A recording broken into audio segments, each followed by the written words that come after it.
Welcome to the Healing Arts of Being You.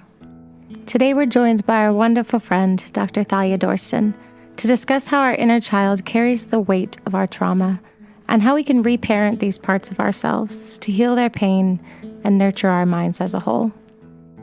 Thalia beautifully explains the way that the brain separates and delineates our responses into multiple roles as we go through life, and how we can learn to recognize and validate these versions of ourselves, breaking them free of their chains and creating a foundation of trust within our nervous system. With a willingness to see and connect with these neglected and wounded parts of our inner child, we can begin to understand how they have shaped our emotional responses, framed our perspectives, and manifested into our behaviors. We can release ourselves from the grasp of what is unresolved, be it abandonment, neglect, abuse, and pain, and provide ourselves with the care, love, and support that we may not have received as a child. We can take responsibility for our actions going forward, allowing that part of ourselves to rest in the moments that trigger us, and to instead reside in the joyous, playful role they are intended and deserving of in our minds. Without any further ado, let's get started. Well, welcome everybody. Thank you for joining us for the Healing Art of Being You podcast. Today is a fun one. We're mixing things up a little bit. We have got Thalia with us today as a guest co-host. Chelsea is out taking care of some family issues and some health issues with her mom. So we're gonna let her go take care of that, and Thalia and I are going to help cover a really fun topic.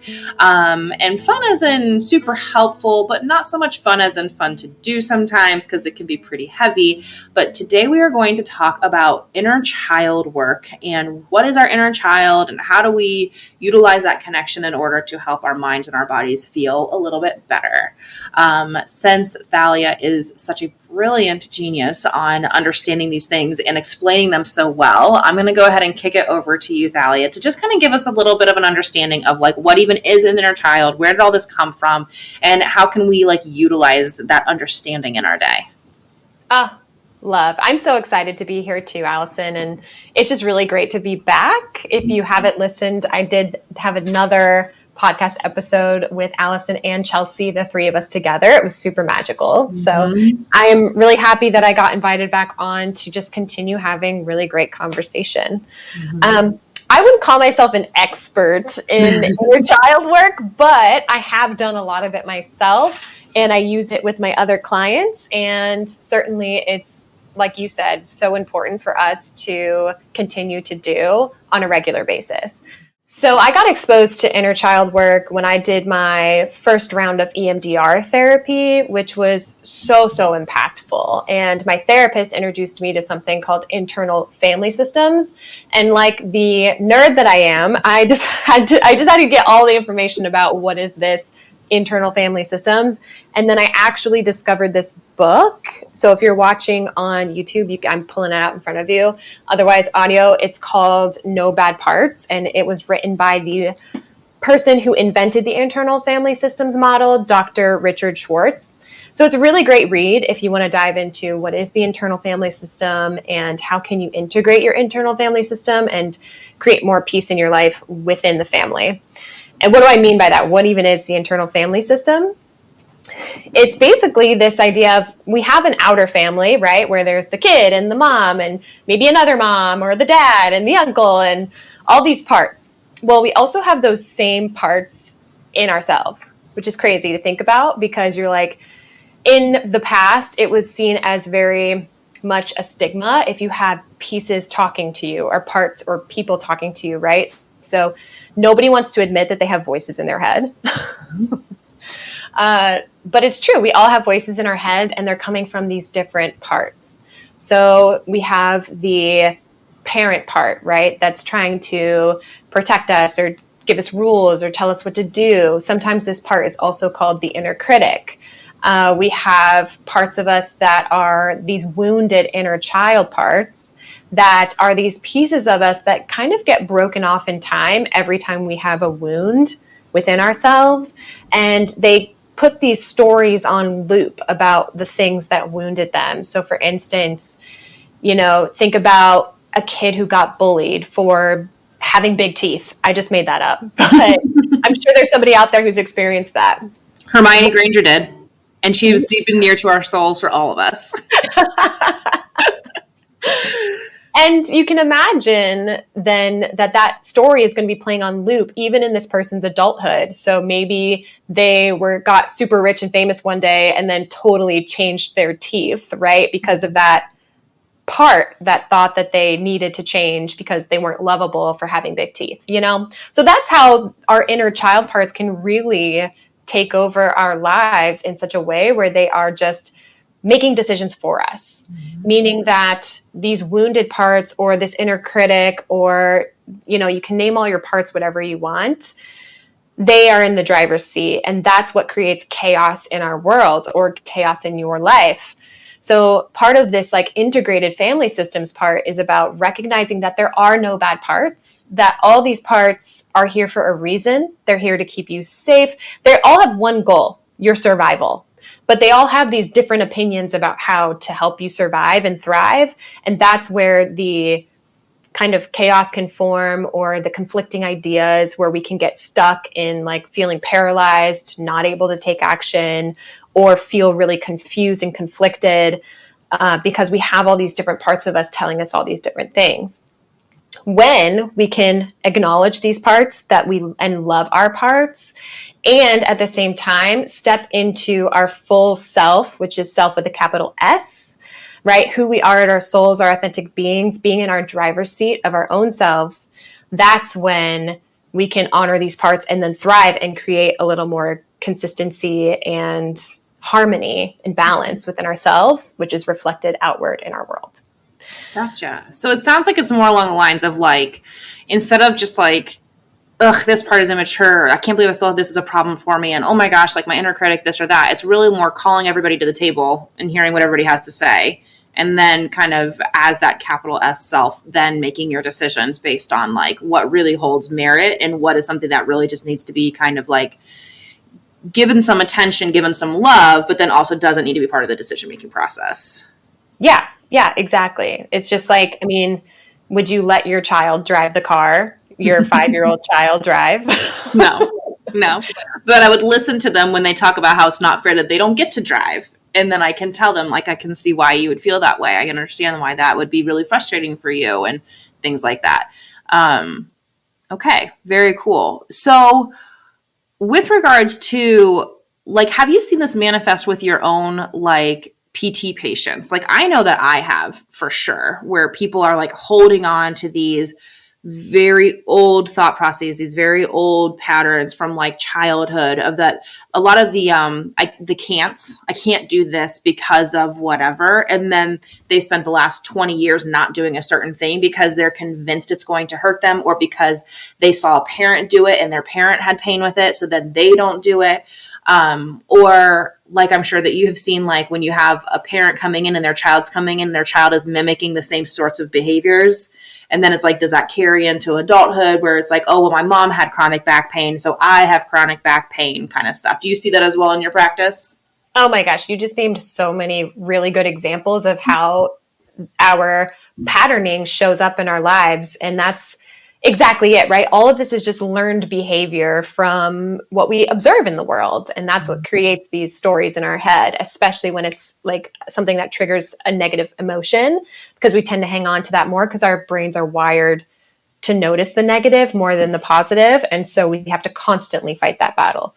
But yeah, I definitely have seen it in my own practice. And I have one client that comes to mind where we did a lot of this kind of work actually in our care together, because she was having this chronic pain that nobody was telling her where it was coming from or why it was there.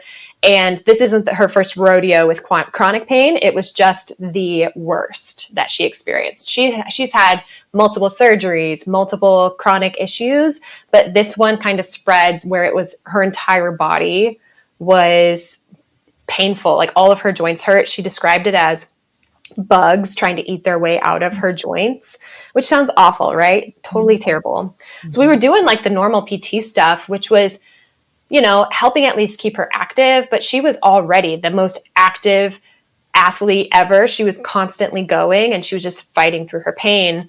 And what I finally realized, I was like, I feel like we need to go a little bit deeper here, right? Like get into some of this work. And so we applied some of this where I literally just sat her down and we were in this quiet place. And after we had built up a lot of trust to go into this stuff, but I just dropped into a meditation with her and asked her to invite her parts to the table, essentially, to be like, first identifying kind of like, what are the feelings that you're having, right? That's the easiest way to identify parts, is dropping into a feeling of, okay, so what's the feeling here? And hers was this feeling not good enough, feeling fear, feeling hopeless, right? Those are some of her words that she came up with.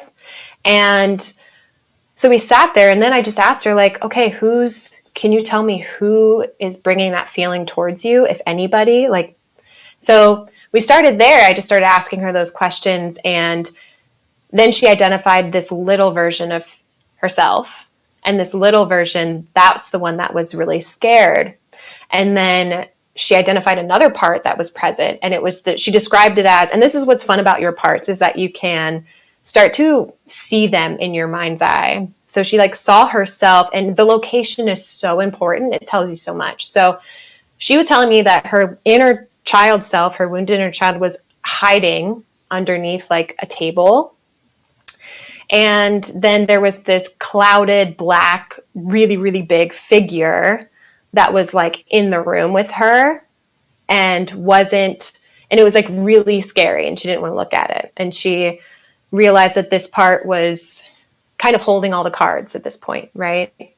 So then I asked her, okay, is this little version of you, like, does she know that you're here? Right? Often our young parts, they think that we're still that age. They don't know that we've grown up yet. And that's where a lot of the chaos actually comes from. And she was like, no, she's not. And then I was like, well, can you introduce yourself to her and tell her that you're here? And at first, like, this child didn't trust her, right? And like, how insane is that like a piece of ourselves doesn't trust the other part of ourselves? But this is real, and this is what creates a lot of the disconnect within ourselves, right? Mm-hmm. So anyways, like, long story short, we got into all that work of just trying to create trust with her inner child, first and foremost, to let her know that we're here, that we're listening. And then to explain to this part, hey, I'm a grown-up now. I can handle these situations, right? And we can address this dark figure. They don't have to be so scary in the room. And, you know, eventually it became that dark figure, like the fear around it melted away. And it actually turned out to be a guardian, her grandfather who had passed. It was like his spirit coming in to try to protect her. But she couldn't see that because all she saw was like the fear that was kind of over it and clouding it and making it scary. And then once she was able to face that fear, it actually morphed into a guide, a spirit guide, which is just kind of crazy that's what happened. Yeah, you can't make this stuff up. That's amazing. So now she has this, like, does she continue to use these techniques? Like, if she's starting to go into her chronic pain flares, is this something that she can keep going back to, that like, okay, yep, my inner child had some things that she needed to say, or my spirit guide had things I needed to say, and this was how they were getting my attention, basically? Yeah, we created a daily practice for her. And, you know, I would say in the short term, that's really nice to just check in with your parts however often you feel like you need to. Personally, I've built it into my own lifestyle where like I can be multitasking, living life, and just checking in with parts when I get triggered. So like if my inner child is triggered, I can look at them and say like, hey, I see you, I hear you, I'm listening. Do you know how old I am? Do you know that I am strong and capable? Do you have what you need? What do you need? And then like providing what they need. Or sometimes too, I think this is where it can get a little in the weeds, is, and this is what I gave to the client as well, is like recognizing when something is just a story that's just like a thought that's like not worth paying attention to, where you can just like swipe it clean, right? Because not every thought needs to be deeply overanalyzed and figuring out what part it's coming from. And right. So, and later, I guess I'll ask you a question about this, but yeah, so it can become a daily practice. It can be in as little as 2 to 5 minutes where you just drop into a meditation, play some binaural beats, and then just start seeing who pops up, where they are, what they look like, what they want, what they know about you. And you can like totally remain in control when you do this stuff. Mm-hmm. So yeah, I don't know if she's still actively doing it. This client and I are no longer working together, but when we left, she was still applying it on a daily basis and feeling really confident and capable. And even though she still had pain, she felt that it wasn't as high as it was before, and that she could still participate in life and feel way happier when she was participating too. So, and that's huge. I really don't know many people who expect to go through their life with zero pain, like on our little 0 to 10 scale. I feel like a lot of people are like, I feel like I'm kind of always at like a 2. Like there's always something that feels a little tight or a little achy or a little this or a little that. So it's like still having pain is not necessarily a bad thing. It just lets us know like, okay, we might want to move that a little bit more. We've been sitting a little bit too long. That's an indication your body's trying to tell you like, hey, get up and stretch a little bit. Pain's not a bad thing. And so having pain for somebody who's living their life at a 7 and then to be able to live their life at a 4, that's a very different life that this person is experiencing. So some people might think like, well, if they still have pain, then obviously it didn't work all the way. Not necessarily. People with chronic pain are on a totally different scale than people without chronic pain.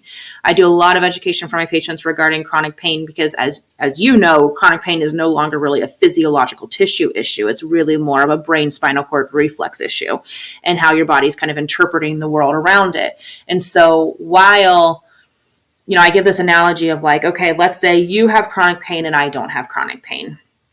And we had somebody who had a fist to our abdomen and they were just resting it there. I might say that this is a 2, and you might be like, I don't really feel anything. It's a 0. And then they might push a little bit harder. And I might say like, oh, this is like a 3. And you might be like, yeah, this is like a 3. And then they might push a little bit harder. And I might be like, ooh, this is like a 6. And you might be like, yeah, it's like a 4. And then they might push a little bit harder. And I'm like, okay, I'm at like a 9. And you're like, maybe a 5. And so what we notice with chronic pain is that those who experience chronic pain, they will experience pain sooner than people who don't have chronic pain, but they will also tolerate more stimuli before they're reporting the pain as high as those who don't have chronic pain. And so when your scale is so massive and there's so much stimuli that accounts for every single number on that scale, dropping from a 7 to a 4 is a massive improvement for somebody with chronic pain. Whereas if you go and you sprain your ankle, you might think like, well, I'm still in a 4 out of 10. Well, yeah, we still have some physiological healing that needs to happen. We still have some recovery that needs to occur. So just a little side note on chronic pain for people to kind of understand how this inner child work can be so beneficial if you are experiencing chronic pain, that is a pretty substantial reduction in intensity.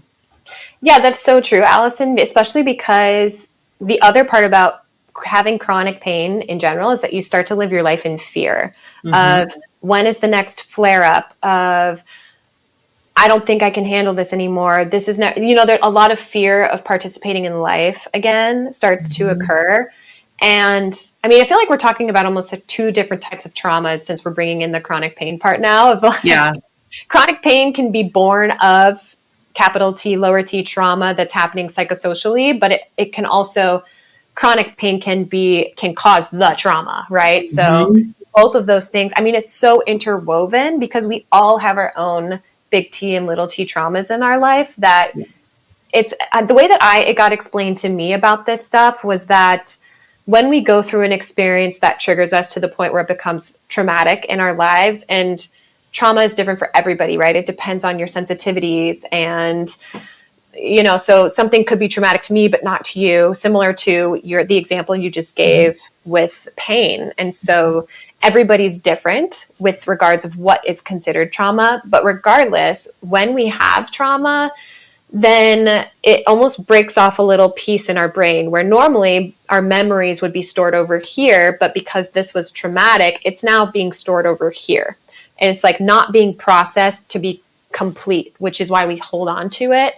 And then that piece of us gets broken off in time. And that's where however we were in that time, right? However, how old we were, who around us had influence in our life, what we wear, what we thought about ourselves, that part lives in the brain until it gets resolved. Mm-hmm. And so in order to be authentically whole and come back into our wholeness, it's all about just cleaning that stuff up, right? Mm-hmm. Whether that's your trauma or as well as the trauma that can create pain in your life or the pain that creates trauma in your life. Mm-hmm. That was very beautifully explained. I appreciate that. That was really good. Tying it all together. Yes, tying it all together. Well, and I will say, like, so I obviously going through a lot of coaching and things like that. Like I was introduced to this like world of like just kind of sitting with your inner child and seeing what they need and kind of checking in and stuff like that. And it was a practice that I had kind of participated in for a while. And then I kind of like stepped away from it for a while. And I will say, like, I have been feeling off in the last couple months. And I've been trying to do some like new things, some different things, just seeing like, oh, does this kind of feel better for me or not better for me? I think there were too many cooks in the kitchen. I changed too many things at one time and my nervous system was like, ooh, we are not happy. And so after about like a month of like waking up with stress dreams and like really weird stuff and things that like I thought should have been beneficial for me that ended up being really, really not great. As far as like how I was feeling, I was like, okay, I'm going to kind of circle back to some things that I know feel good in my body and feel good in my heart and my soul, just kind of get a reset. Obviously, there's some things here that are not allowing me to do these other things and allow these other things to be as beneficial for me as they are for other people. So like one of the things that I wanted to do was, there are these like sleep visualizations, guided meditations that you can play while you sleep that can kind of like drip in positive messaging as you sleep into your subconscious, which to me and the scientist in me, like that feels really good. That seems like a really great idea.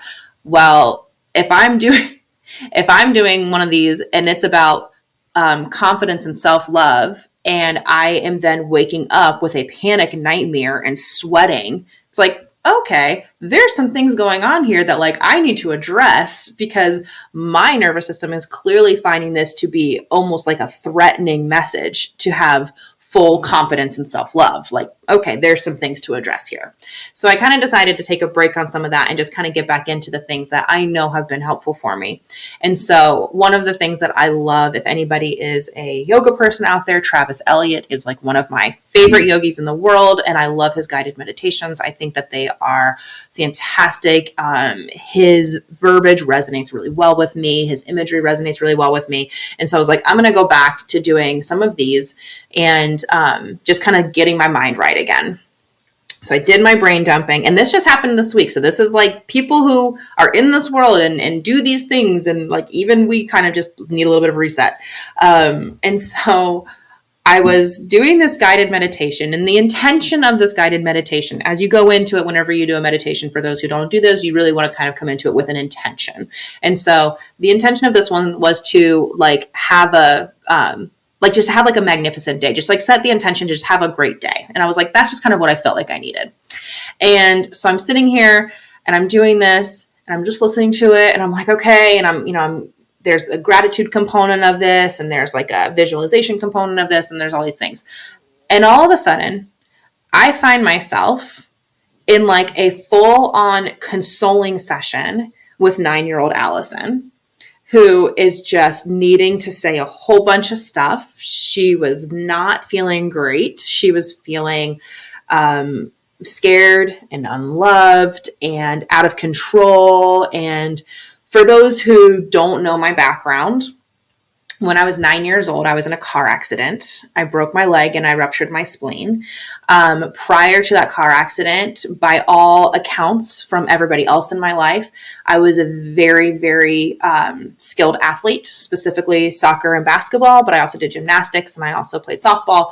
And I was, by all accounts, very, very, very good. I don't tend to remember a lot about my childhood specific memories. I tend to remember more of general vibes, like, oh, I know I had a lot of fun. I know I felt loved. Like, these are all like the conscious messaging, what I remember of my childhood. Whereas like other people are like, do you remember playing Oregon Trail? And I'm like, I've never played that a day in my life. And they were like, I literally went to school with you and we absolutely went to the computer lab and you were there. And I have no recollection of this. So that's just how my memory works. But anyways, in this car accident when I was 9, broke my leg, ruptured my spleen, and I had what's called an external fixator. So basically the way that they tried to help fix my leg was to put these like pins and rods into my bone in my thigh to kind of realign it and kind of keep it all together. What they didn't realize was that in the result of all of the trauma and trying to keep me from bleeding out, because I had multiple blood transfusions, they were concerned that I was going to have to lose my spleen. They kind of set the leg as best they could, and it ended up growing back together or healing with like a 35-degree torsion. So while my hip felt normal, my lower leg was very turned in, because in the middle of my femur, the middle of my leg bone, it had broken and it had turned and it had set in that direction. So from that point on, then now I was running with one leg really turned in. So I was kind of knock-kneed, I was tripping over myself, and I definitely lost a step when I was playing sports. And it didn't occur to me at the time. I don't think it would really occur to anybody. I was still playing, travel soccer. I was still playing travel basketball. I just wasn't as good as I had been. And it wasn't until the last few years that I kind of was able to sit down with my 9-year-old self and realize, oh, I lost my identity as an athlete at 9 years old. So this like person that I thought I was, this strong, fit, athletic kid, has this moment, and then now my entire life has changed, and all of these decisions are being made based on what happened when I was 9 years old. And so because my leg grew together wrong, after I was done growing, they had to go back in, they had to re-break the leg, they had to turn it. It's straight now, which is great. But then the next year I tore my ACL playing basketball. And the following year I tore my other ACL playing basketball. So I had this story in my head that I had this broken body, and that's what got me into physical therapy. So while I was sad to while I felt like I had this broken body and that's just a story, but that's what I was operating off of, it did take me to the field of physical therapy, which I'm grateful for. So I can look back at all these different points in my time. I can see how that little poor wounded child kind of made decisions, and it took me where I am now, but that doesn't mean I still need to sit with these stories. And so as I've been feeling really off and, not feeling super great over the last couple months, I sat down, I'm doing this guided meditation thinking I'm just going to have this great, wonderful day. I'm going to set the intentions, make wonderful. And all of a sudden my 9-year-old child popped up and was like, I have to talk to you. And it was ended up being 15 minutes of hard sobbing. So to give people the nitty gritty, dirty components, it's not always that way, but sometimes when big stuff comes up, it is ugly. It is hard. It is inconvenient. I had things I needed to do. It was not something I wanted to do at that point in time. I still wanted to get my workout in. I had patients to see. So I had things to do. I did not have time for this, but I was like, you know what? This is obviously a big one. And what I was able to find clarity in, and this has happened with multiple times, is you end up finding clarity of okay, what is it that I am actually looking for? Is it a sense of, a lack of follow through, or is it safety, or is it, self-love, or, whatever the case is, but I was able to kind of sit there. And for me, I'm always meeting her either on a park bench, at a soccer field, or in a bedroom, sitting on a bed, like a parent with a child, and just kind of wrapping her up in a big, strong hug and just letting her know, hey, you don't have to be brave. I can be brave for you. You don't have to go into this, rehab in a hospital in an ICU by yourself. I can do that for you. Now, I had incredibly supportive parents. They were there every step of the way. I was never left alone. They were involved in every single decision that was made. So there wasn't a lot for a 9-year-old to do. It wasn't like I was going through that process by myself. There was nothing anybody could have done differently for me to have a different experience to not be dealing with this right now. It's just how the chips fell and how my nervous system internalized what was going around me and trying to make sense of it. That's really all it came down to. And you know what's really cool is that you are normalizing that you don't have to have a super crappy childhood to have these problems, right? Like every single one of us is going to have some sort of story operating on a loop that is creating dysfunction in our lives, from low level, like completely traumatized children who have horrible lives really young, to the completely like had the best parents in the world. And that, I mean, this is just humanity, right? This is what it means to be human, is that we go through these processes. And there's a couple of things that I heard in your story that I just want to point out for the audience is, number one, you turned your pain into your purpose, meaning that you made it so that life didn't happen to you. It happened for you. Mm-hmm. And that is the power of doing work like this, along with everything else you hear about in this podcast. It's all these healing modalities that you can apply into your life so that your pain no longer has to run your life, that you can use it for a reason and totally have that compassion for yourself. And you said earlier that you don't feel like you love yourself, or at least in that moment you didn't, but then that triggered the action to actively love yourself, because love is an action. It's not a noun, right? Mm-hmm. And I just think that's so incredible that you're like, I'm not loving myself very well right now. Okay, I'm going to actively love myself right now. And then that turned into, so tell us now, after you spent some time reparenting yourself, which is what Allison was describing, of going in there and 9-year-old Allison was having so much fear and grief, and she just needed to let the grief out, right? A lot of this happens, it bubbles up to the surface because it's asking for a release. And when you can let yourself grieve, when you can let yourself cry, and I'm especially talking to any of my male identifying people out there, because this tends to be indoctrinated in men to not feel their emotions, to not grieve, the more you can let it out and surrender to all your feelings like that in a sacred container that you have set for yourself by learning this work, then the more that is going to, the quicker you're going to let it come through you and come out of you, so that you can come back to your whole, worthy, authentic self. So yes, that reparenting aspect. So after you reparented yourself, then tell us kind of what happened next. Where are you now? Yeah. So this would have been, oh goodness gracious, this has been a long week. This was yesterday morning. Holy cow. I feel like it's been a week already. Happened in 24 hours. I know. Well, because it was my birthday, and then it was like my best friend's birthday, and then it was my daughter's birthday, and then it was Labor Day, and then we're leaving to go to Atlanta for Pelvic Con. So it's like all of these things have happened in like a week. And then my mother-in-law, she had to have surgery, and that whole time it was just like, oh my gosh, has that really only been a day?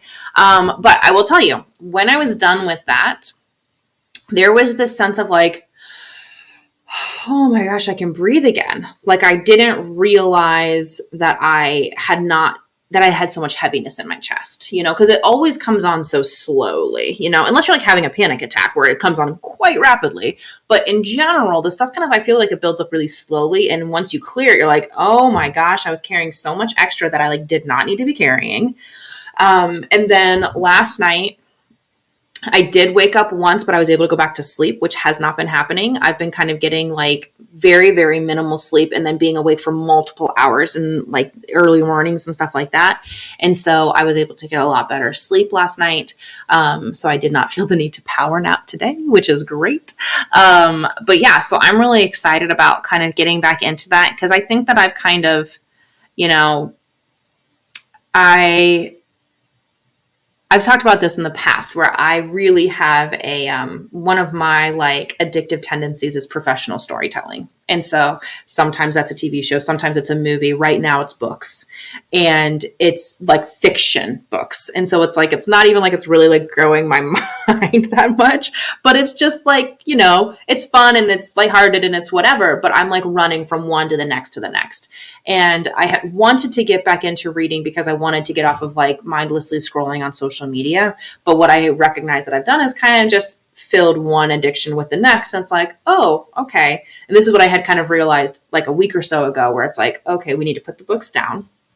because we're just kind of basically hiding one thing with another, and recognizing that like, okay, why is there an addiction towards like, what am I looking for? Am I looking for checking out? Am I looking for escapism? Like what is it that I'm like trying to run from and not being present? Because that's really what the problem is. It's not that I love scrolling on social media, or I love reading books, or I love watching TV shows or anything like that. It just allows me to not have to pay attention to the thing that I'm trying to avoid right now. So that's the bigger issue there.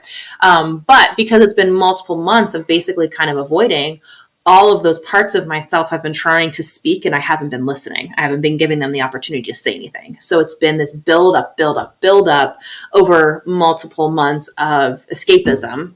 And I think then it finally got to a point where it's like, ooh, I feel really badly. And I would not be able to describe to anybody what that means. I feel off. I feel like I'm unmotivated. I feel like I'm not even doing the basics that I need to do in order to like make my life work the way I want it to work.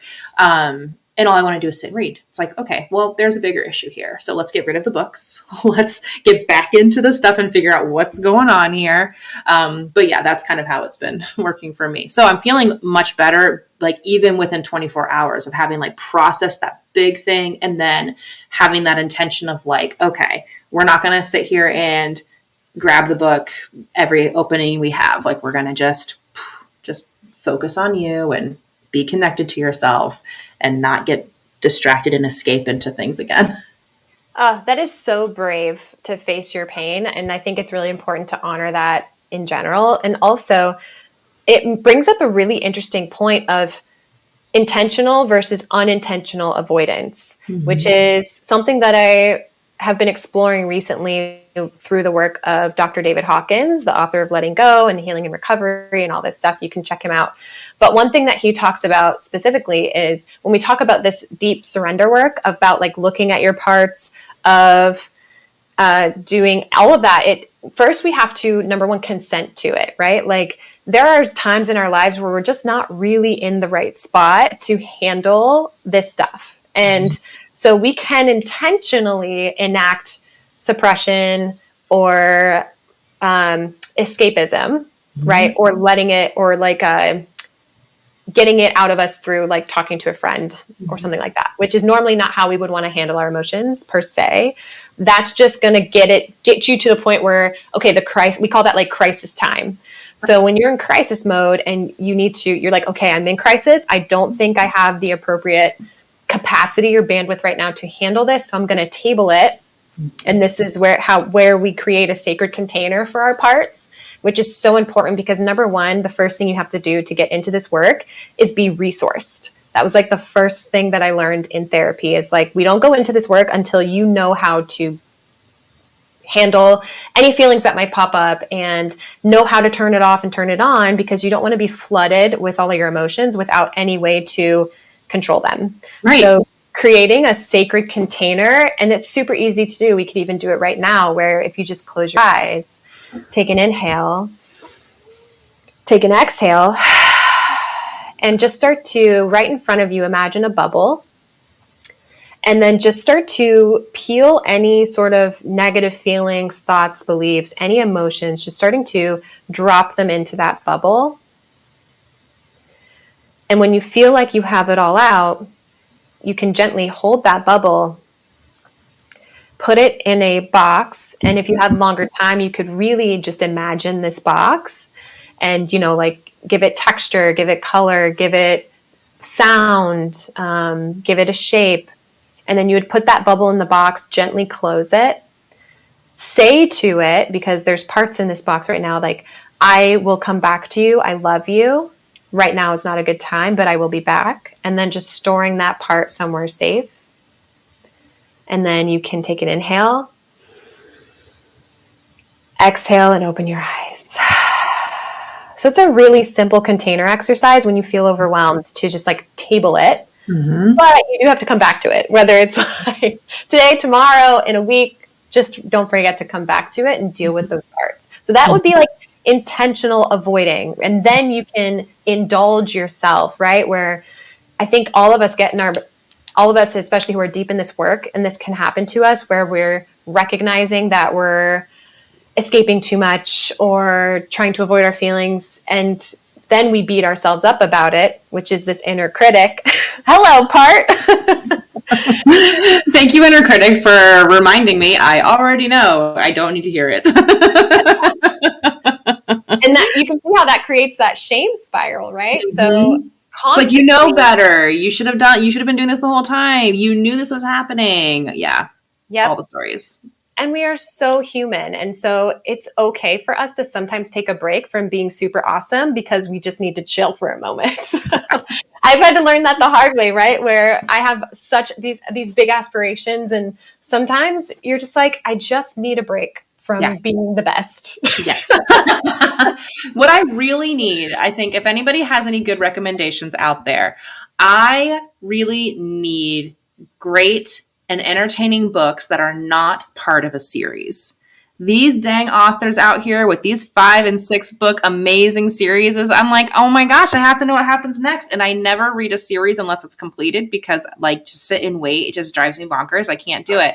So I did read off of multiple recommendations, The 7 Husbands of Evelyn Hugo. And that was so good. And it was perfect because that was the story and it was done. And I was like, great. I don't have to read a second book after this. We're good. And then it was like, I waited like almost a week before starting another one. And it was like, I just needed that little bit of detox.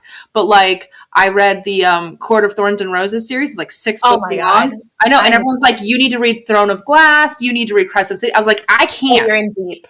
I know. I can't. I mean, I want to know what it is, but I can't because I will do Jack Diddley for the next month and a half until I'm done with all of those. I mean, like, and it is super disengaging. It's like so distracting to me. I am so disengaged with everything around me. It's like and I'll get the book like written and on audiobook so that I can like listen in the car and then catch up reading while I'm sitting at soccer practice. And then I can listen and like, I mean, it's a real problem. So yeah, it sounds like you and books need some boundaries. We need some boundaries. Boundaries have not been set very well. And I feel like I'm so much better with movies and TV. Like we don't watch TV in the bedroom. Like it's very intentional when we're going to watch a movie, like that kind of is better. But holy cannoli, books have whipped me in the butt this summer. So if anybody has good recommendations of a single book, no series, please reach out and let me know. I like fiction. I love fantasy. I am a Star Wars, Star Trek, Harry Potter, Aragon girl for life. Like all that kind of stuff. I'm all about it. But yes, single books. That's the problem with fantasy is they build a world. So you've got all the stuff. Anyway, I digress, but that's what the problem is. Okay, let me stroke your ego for a second because reading fiction is actually a great way to build your empathy, to build your imagination and your creativity. So people will try to like knock on fiction, especially us in the science world, because they're like, oh, we got to like get all the knowledge. But truthfully, like it's nice to have a little mix of both. Personally, What I like to do is, do you use the Pomodoro technique for anything? I've never heard of this. Oh, okay. A little focus hack for you guys. Set a timer for 25 minutes. And then when that timer goes off, you have to stop and give yourself a 5-minute break. And then you can continue. Obviously, you don't have to stop, but that's how the technique works. And it helps you with your focus. So I've been doing that because I love reading. Like it's one of my favorite things in the world. So I'll read my nonfiction book in the morning and I'll set my timer for 25 minutes. And then I have to stop. And it helps me break that up because I also get obsessive and I'm like, I just want to read all day. Yeah. Sometimes I let myself do that, but most of the time, I mean, you can't, right? So I do that. That's tough to do. And then if you need to, you can do it at night. But I read fiction at night just to get me sleepy and to like feel all good before bed. So I'll usually I try to stop at a certain time so that I'm not staying up late, getting in my book world. But yeah, so those are some, like, if you are like Allison and can't have zero boundaries around your escapism, maybe try out the Pomodoro technique and see if it helps you. So you set your timer for 25 minutes, then you have to give yourself 5 minutes off, but you can go back to it if you still feel that. Okay, so I feel like that helps because I feel like when it's like a hard stop, there's almost a scarcity of like, but I won't have another chance to read later kind of thing. So yeah. I really like that you can go back to it. It's like when you have all of those like elimination diets. And it's like the second you eliminate something, that's the only thing you want, where it's like, if you can have like a little bit of something, that's a little bit better. So, okay. I'm going to try that. I'm going to try that this week. Actually, I'm a little shell shocked. I might not open a book at all this week because I'm like, I need a detox. But when I start reading again, then I will try that technique and see if it helps me. Oh my goodness. You know what's super funny about this? I actually hated reading when I was a kid. I was one of those kids who was like, you know, where I grew up, they called it Bear's Den, but it was like the class where like the kids who can't read very well are like pulled out and like given special attention. And I feel like nowadays, I feel like that's a lot more accepted. Like I don't hear my kids talk about this type of stuff in school, but I know they offer these services. When I was a kid, it was like, oh, all the stupid kids go out and learn how to read. Like, I mean, it was a lot more like negative stuff being said about it. So I hated reading. And my parents like got me a tutor, hated it, everything about it. And it wasn't until, so like, it was funny though, because my best friend loves to read. And like when we would have sleepovers at her house, she would literally just like read me stories because I loved stories, but I hated reading. And so she loved the Harry Potter series. And so she had me go see the first 2 movies with her. And I was like, oh my gosh, these are like really cute movies, whatever. Like we were probably like high school at the time, like late high school.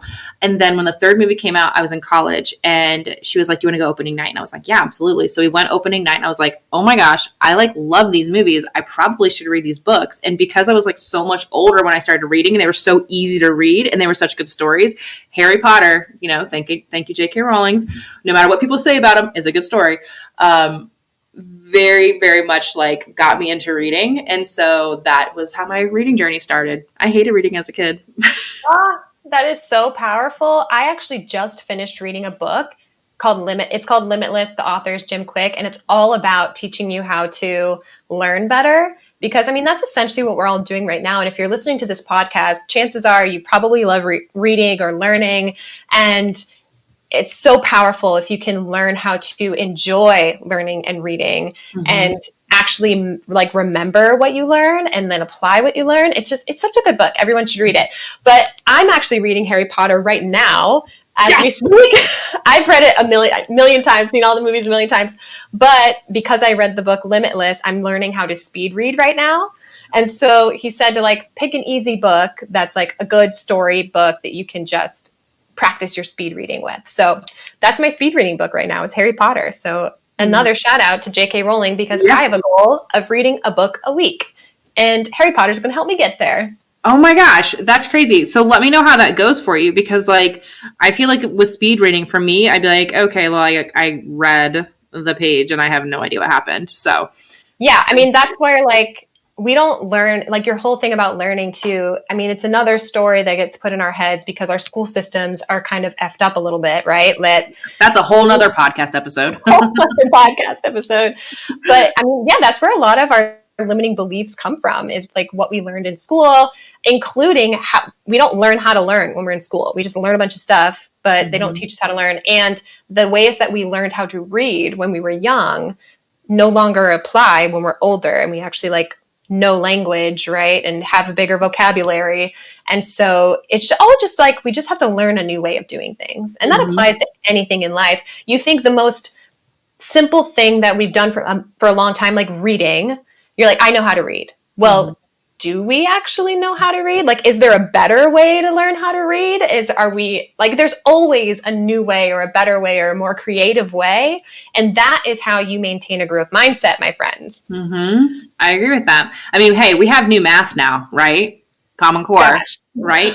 So we've got new math. Old math wasn't cutting it. We've got new math now. And I mean, you should hear my kids will say things about numbers and like they see numbers everywhere. And I'm like, yeah, I like never paid attention this much when I was a kid. So I think it probably is doing something, you know, and I would agree with the reading. Like, honestly, I bet you it kind of plays into a little bit of how like we are as like learners, like people have a preferred learning style. If I'm learning new information, I very much prefer to hear it from a reputable source and then go read what the thing is so that I have an idea of like what to expect from it.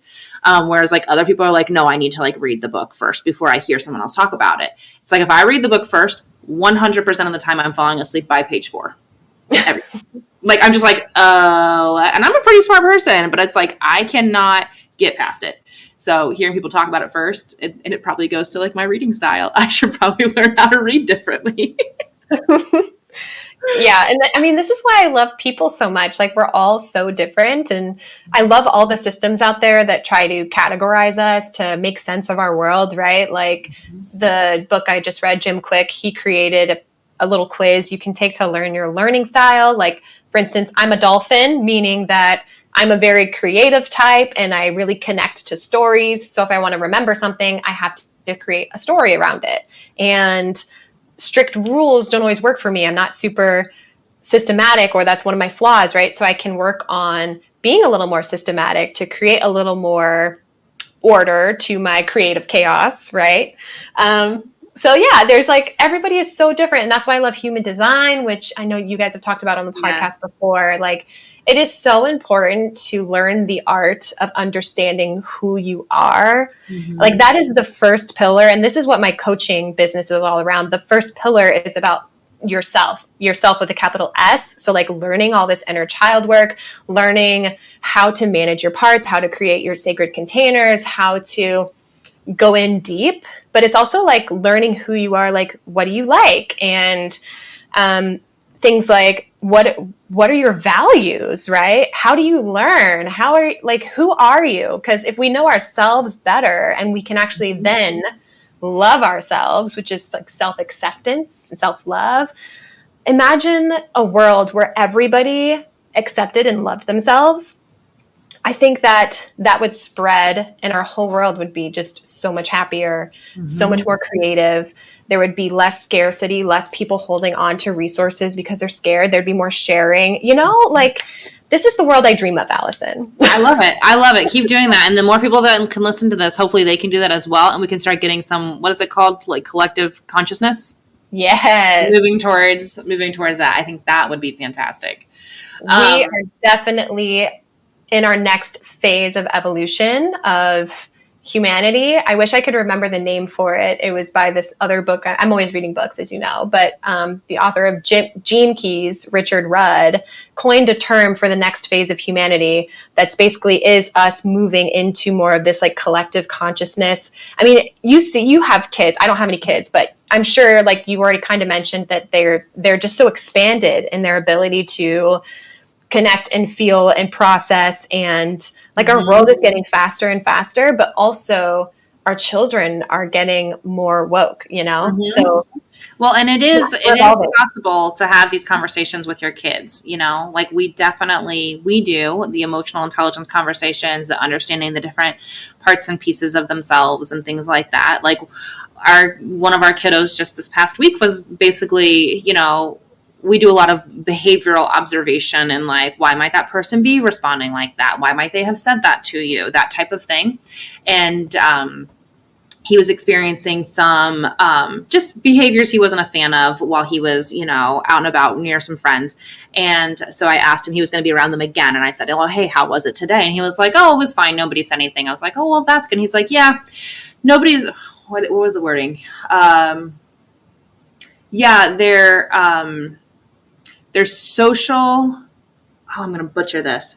No, I'm not. Their social standing was being diminished, so they felt the need to exert their power. I was like, that is what bullying is. Like, okay. Wow.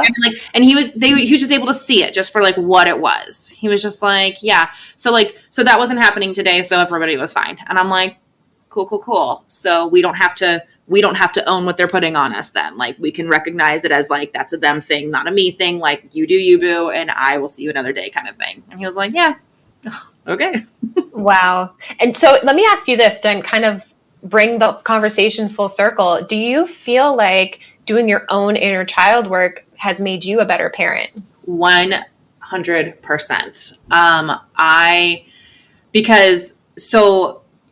My iterations of parenting have changed so much just in the 13 years that I've been a parent. So I parented very much off of that like authorian style parenting at the beginning, because I was a very young parent. So I parented based on what I saw and what I was taught. So that's what I did. And then I was able to see how that kind of manifested into some pretty unfavorable behaviors and some challenges that our oldest has to kind of deal with that really were outside of his control. It was almost a direct result of like my parenting style and my husband's parenting style. But a lot of that, the hurry up, rush, not giving him space to, do things his own way. They need to be done our way, kind of that sort of thing.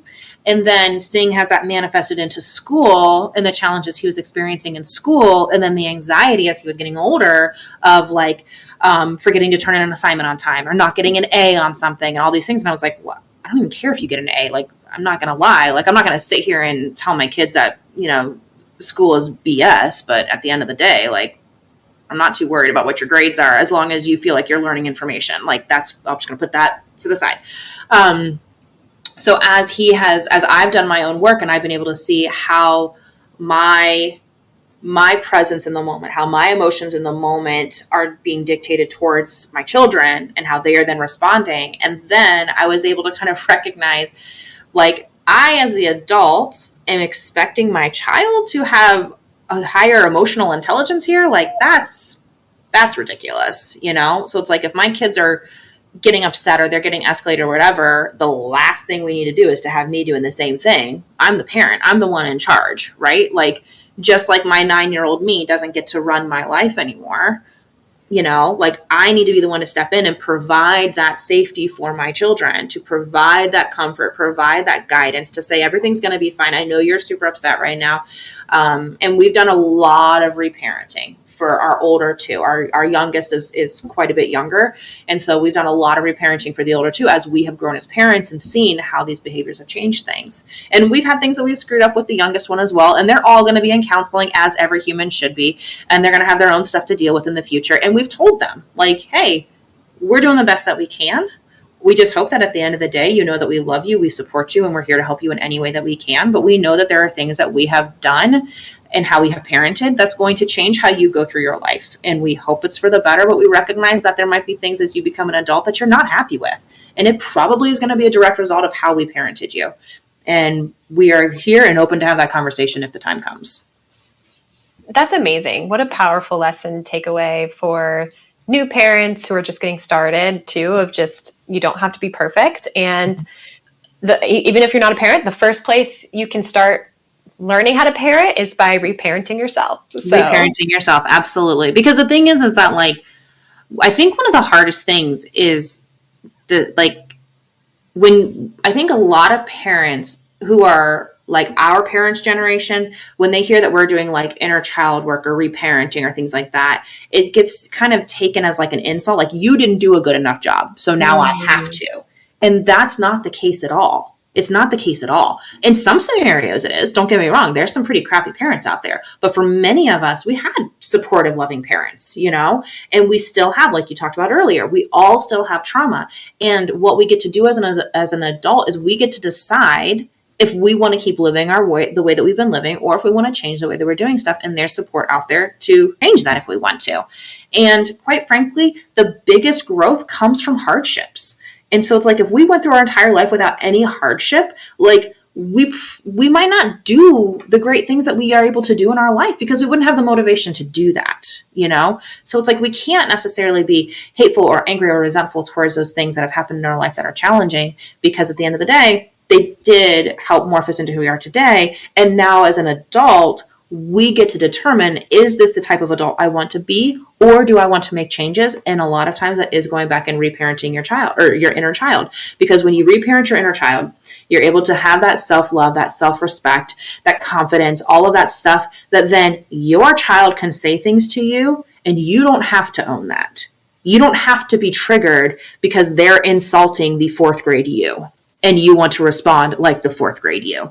You can respect the situation for what it is of, you are young, you are going through puberty, you are having a lot of elevated, hormones and responses right now. And I can be that safe person to hear all of the hatred you want to spew right now, or all of the anger you want to spew right now. And I don't have to be triggered like a 4th grader. I can sit here and I can hold that space for you. and then we can hug it out, or then we can talk about it, or then we can do whatever we need to do. Power of inner child work, everybody. Yes. In action. All right. Thalia, is there anything else? Because I know that you are so great on the resource side of things. You've already shared some really great ones so far. I know that Abigail will link those below. Is there anything else that you're like, hey, if you're thinking this is kind of where you feel like you need to get started on this is kind of where I'd recommend you get started? I think number one was that sacred container exercise that we went over at the beginning. If you want like specific action steps, start there with the resourcing step. So sacred container. And then some simple action steps you can take is number one, just taking time to identify your parts. You can write them down, draw pictures, create names for them, whatever makes sense for you. Like, for example, I have a part that's called the cloud. And she is a protector part who sometimes will shield me when I need shielded. She used to be my disassociation, right? When I was, before I had handled my own trauma, I would disassociate. And now I have this part that comes in and comes out like a beautiful cloud, right? So that was the result of my own inner child work, was identifying that part and then healing that part. That's amazing. Oh, thank you. Yeah, I love that. It's great. And so that's step two. Step three is to just talk to your parts. What do they need? Who are they? How old are they? Just conversate with them in your own head, and do it often, because they can give you some really valuable information about how you're feeling. The next step would be asking, how is this part trying to keep you safe? And then thanking that part for keeping you safe, and then asking it if it's okay to step aside so that you can now step in, because you are a fully resourced, whole, authentic, worthy person, and you value their input, you value them. So like thanking them and being in gratitude for their ability to keep you safe when you weren't resourced is super important. And yeah, so those would be your action steps, everybody, if you want to apply this information right away.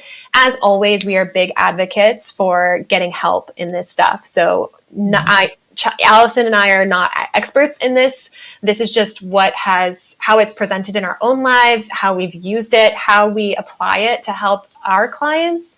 And so if you do feel like you need professional help, go ahead and seek somebody who's trained in internal family systems. I love EMDR therapy. That's what worked the best for me. Allison, I don't know if you have any other recommendations of resources or people or types of therapy. I'm a huge fan of coaches. EMDR is a big one. I really like EMDR from the clinician side, the counseling side. I think that is fantastic because it's a really great way to process the trauma without reliving the pain of it. And then I like, for more of the more frequent check-ins and actionable steps, I've had fantastic results with life coaches and just kind of getting word of mouth referrals and things like that with people who are really well versed in how your nervous system is interpreting the world. Because at the end of the day, we have a thought, and then we have a chemical cascading of events that happens to give us an emotion and a feeling, and then we take action based on that. And when you recognize that you can start kind of hearing those for what they are, not being scared of the things that are kind of on those lower vibrational sides of the scale, your fear, your anxiety, you don't need to be scared of those. Your body cannot use words to speak to you. So the best thing it can do is give you emotions and feelings. And so when we can learn to listen to those feelings and emotions, we can say, oh, okay, why are we feeling anxious about this? What's going on? Oh, this doesn't feel like the right business move. Why doesn't it feel like the right business move? Oh, because that person is giving me a weird vibe. Okay, maybe this business venture is still a good thing, but not with this person, right? Or whatever the case may be. Your kid wants to stop playing a sport and you're not quite sure if you should kind of push them to continue or if you should let them walk, all that type of stuff, just kind of tuning into how does your body's trying to communicate with you, because it does know what you need. We just need to learn how to listen. Yeah. So strengthening your intuition is, to sum it up, is what you said, and relying on coaches. And that's what I am, everybody. So if you feel called and you want to work with a coach, come find me. Thalia. you. Yes, please call Thalia. She's wonderful, wonderful, wonderful. Well, thank you again so much for stepping in today. This has been an absolutely delightful conversation. I'm so grateful for all of the binge reading you do and that you can share with us on all these resources. I feel like when I read stuff, I'm like, oh, that's so good. I remember the general sentiment of it, but I could not tell you the author or the book. I'm like, I know I read this somewhere, and somebody correct me if I'm wrong on this. Whereas you're like, this book with this author, I'm like, that's amazing. So I am super appreciative that you can balance that out with me. For anybody listening, please feel free to share this episode. We know that this work is really, really beneficial for people. And all we're trying to do is just really help everybody in our community get more in tune with their body, get more in tune with their emotions, live a happier, healthier, joyous life, and then be able to kind of pass that on to those around them so that we can get that collective consciousness bringing us into more love and joy. So we hope everybody has an absolutely fantastic week, and we will see you all next time. Bye, everybody. Bye. Yay. Thank you all so much for taking the time out of your day to join us in this conversation. I hope that listening today has helped you lay foundations of compassion and care for your inner child. And through this work, I pray you find healing and peace for those parts of you that lay frozen in time, validating your experiences and integrating these practices to find strength in your footing moving forward and a greater capacity to handle anything life throws your way. Don't forget to check out the show notes below for an abundant list of resources that can help you on this journey. And let us know in the comments what resonated with you from today. We'd love to hear your insights on healing your own inner child and how you are making an effort to rewrite your own stories with love and resilience. We're beyond grateful for each and every one of you who has chosen to come along on this path towards nourishing the soul, healing the body, and expanding the mind. Until next time, may you be blessed with love and light.